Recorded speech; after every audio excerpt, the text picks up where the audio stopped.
Au nom d'Allah, le tout miséricordieux, le très miséricordieux. Ta-sin-mim.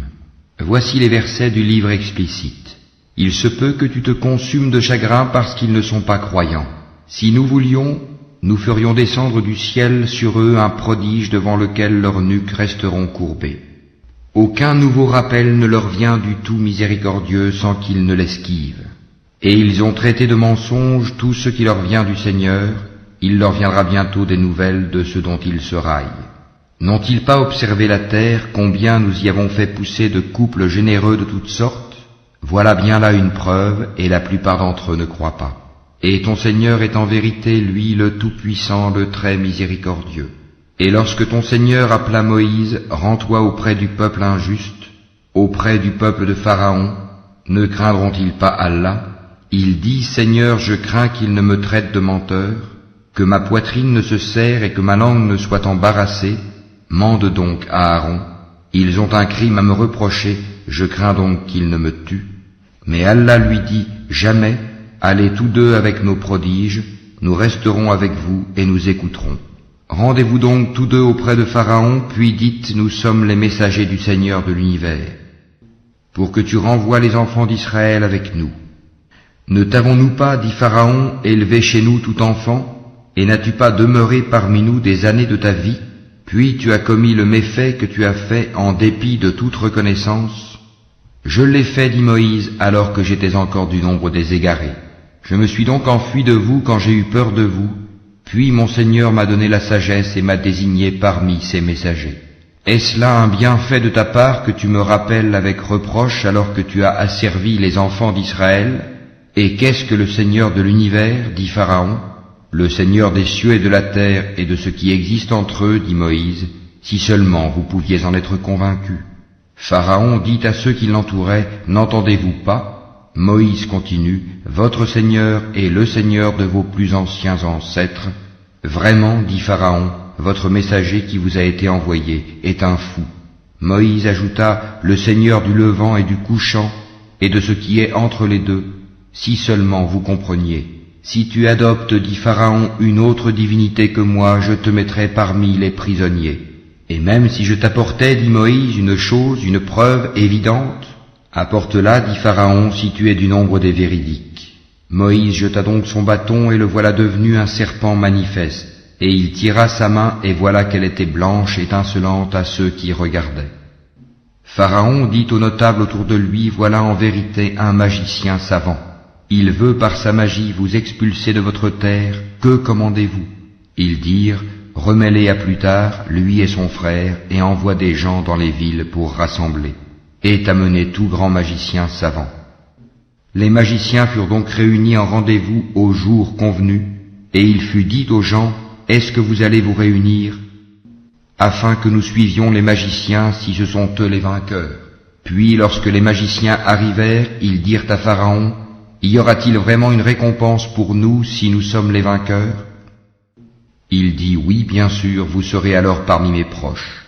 Moïse leur dit, jetez ce que vous avez à jeter. Ils jetèrent donc leurs cordes et leurs bâtons et dirent, par la puissance de Pharaon, c'est nous qui serons les vainqueurs. Puis Moïse jeta son bâton et voilà qu'il happait ce qu'ils avaient fabriqué.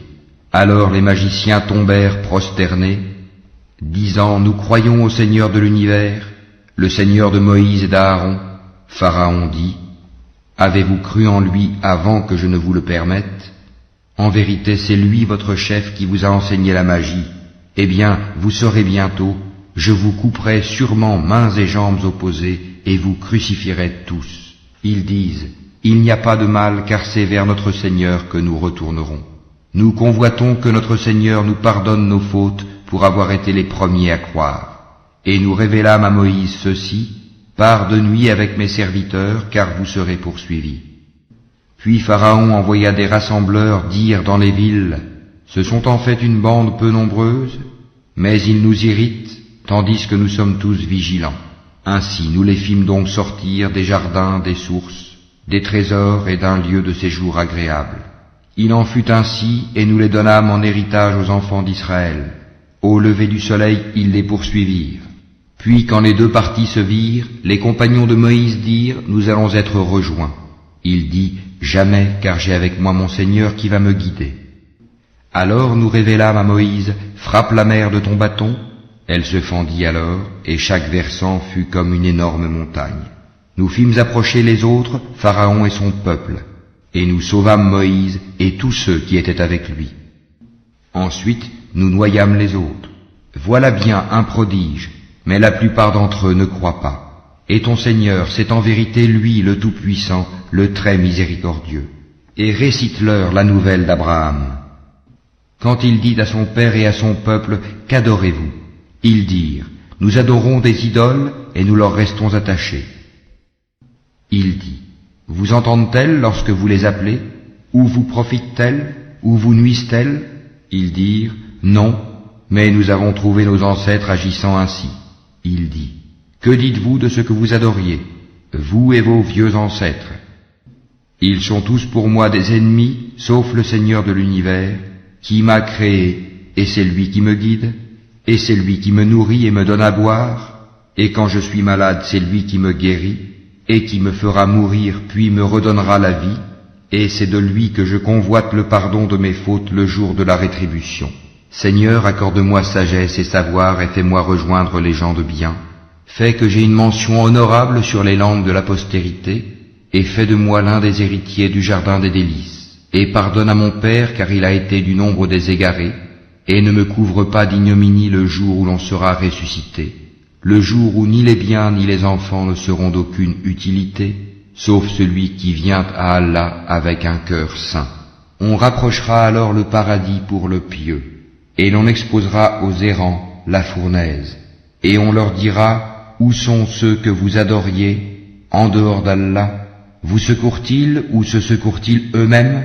Ils y seront donc jetés pêle-mêle, et les errants aussi, ainsi que toutes les légions d'Iblis. Ils diront, tout en s'y querellant, par Allah nous étions certes dans un égarement évident, quand nous faisions de vous les égaux du Seigneur de l'univers.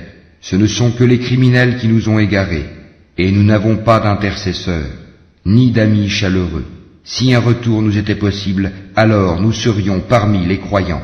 Voilà bien là un signe, cependant la plupart d'entre eux ne croient pas. Et ton Seigneur, c'est lui vraiment le puissant, le très miséricordieux. Le peuple de Noé traita de menteurs les messagers. Lorsque Noé leur frère leur dit, ne craindrez-vous pas Allah? Je suis pour vous un messager digne de confiance. Craignez Allah donc et obéissez-moi. Et je ne vous demande pas de salaire pour cela, mon salaire n'incombe qu'au Seigneur de l'univers. Craignez Allah donc et obéissez-moi. Ils dirent, croirons-nous en toi alors que ce sont les plus vils qui te suivent? Il dit, je ne sais pas ce que cela faisait. Leur compte n'incombe qu'à mon Seigneur, si seulement vous êtes conscients. Je ne suis pas celui qui repousse les croyants. Je ne suis qu'un avertisseur explicite. Ils dirent, si tu ne cesses pas, Noé, tu seras certainement du nombre des lapidés. Il dit, ô mon Seigneur, mon peuple me traite de menteur. Tranche donc clairement entre eux et moi, et sauve-moi ainsi que ceux des croyants qui sont avec moi. Nous le sauvâmes donc de même que ceux qui étaient avec lui dans l'arche, pleinement chargés. Et ensuite nous noyâmes le reste, les infidèles. Voilà bien là un signe, cependant la plupart d'entre eux ne croient pas. Et ton Seigneur, c'est lui vraiment le puissant, le très miséricordieux. Les Ahad traitèrent de menteurs les envoyés. Et quand Houd, leur frère, leur dit, ne craindrez-vous pas Allah? Je suis pour vous un messager digne de confiance. Craignez Allah donc et obéissez-moi. Et je ne vous demande pas de salaire pour cela, mon salaire n'incombe qu'au Seigneur de l'univers.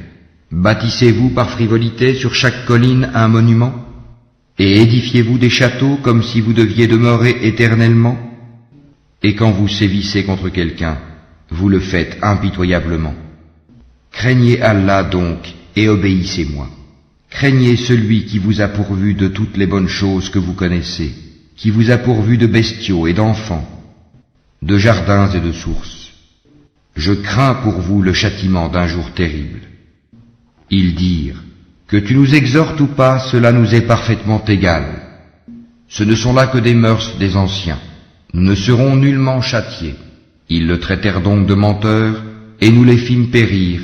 Voilà bien là un signe, cependant la plupart d'entre eux ne croient pas. Et ton Seigneur, c'est lui vraiment le puissant, le très miséricordieux.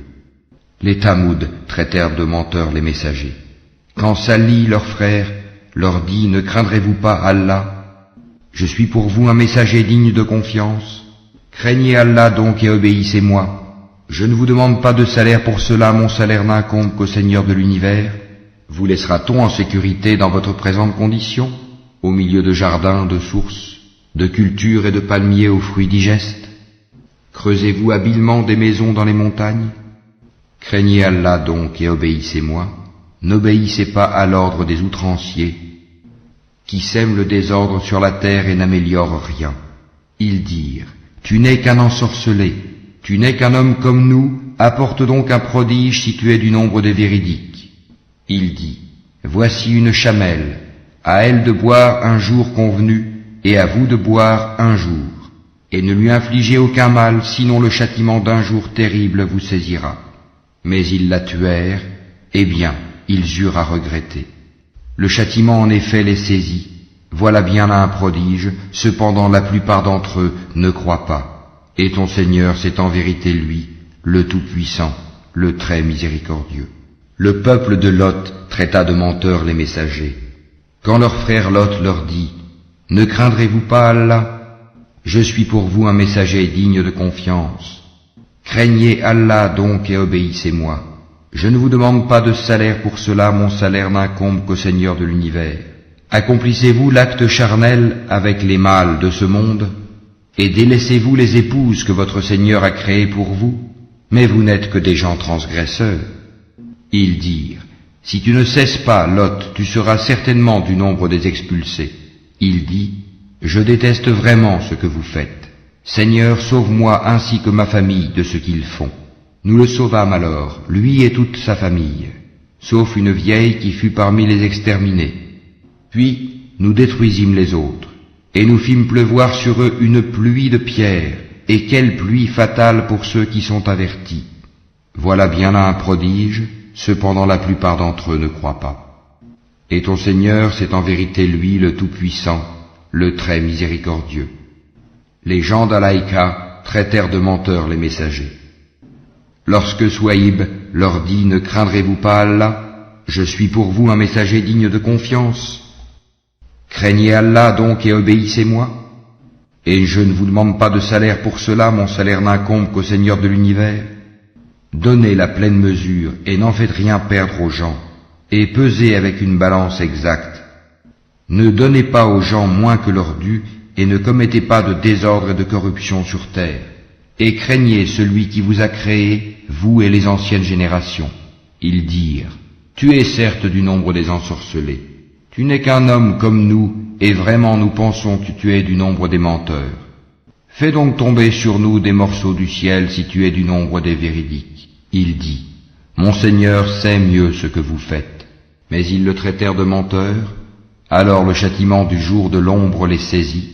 Ce fut le châtiment d'un jour terrible. Voilà bien là un prodige, cependant la plupart d'entre eux ne croient pas. Et ton Seigneur, c'est en vérité lui le Tout-Puissant, le très miséricordieux. Ce Coran-ci, c'est le Seigneur de l'univers qui l'a fait descendre, et l'Esprit fidèle est descendu avec cela, sur ton cœur pour que tu sois du nombre des avertisseurs, en une langue arabe très claire. Et ceci était déjà mentionné dans les écrits des anciens envoyés. N'est-ce pas pour eux un signe que les savants des enfants d'Israël le sachent, si nous l'avions fait descendre sur quelqu'un des non-arabes, et que celui-ci le leur eût récité, ils n'y auraient pas cru. Ainsi l'avons-nous fait pénétrer, le doute, dans les cœurs des criminels, mais ils ne croiront pas au Coran, pas avant de voir le châtiment douloureux, qui viendra sur eux soudain sans qu'ils s'en rendent compte. Alors ils diront, est-ce qu'on va nous donner du répit? Est-ce qu'ils cherchent à hâter notre châtiment? Vois-tu, si nous leur permettions de jouir des années durant, et qu'ensuite leur arrivent ceux dont on les menaçait, les jouissances qu'on leur a permises ne leur serviraient à rien. Et nous ne faisons pas périr de cité avant qu'elle n'ait eu des avertisseurs, à titre de rappel, et nous ne sommes pas injustes. Et ce ne sont point les diables qui sont descendus avec ceci, le Coran. Cela ne leur convient pas et ils n'auraient pu le faire. car ils sont écartés de toute écoute du message divin. N'invoque donc pas une autre divinité avec Allah, sinon tu seras du nombre des châtiés. Et avertis les gens qui te sont les plus proches.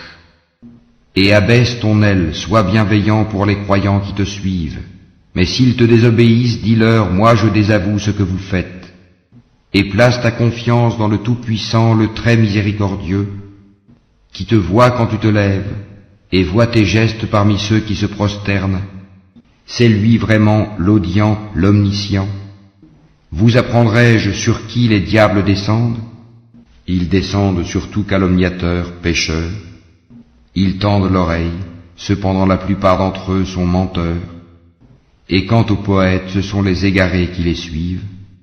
Ne vois-tu pas qu'ils divaguent dans chaque vallée, et qu'ils disent ce qu'ils ne font pas, à part ceux qui croient et font de bonnes œuvres, qui invoquent souvent le nom d'Allah et se défendent contre les torts qu'on leur a faits, les injustes verront bientôt le revirement qu'ils éprouveront.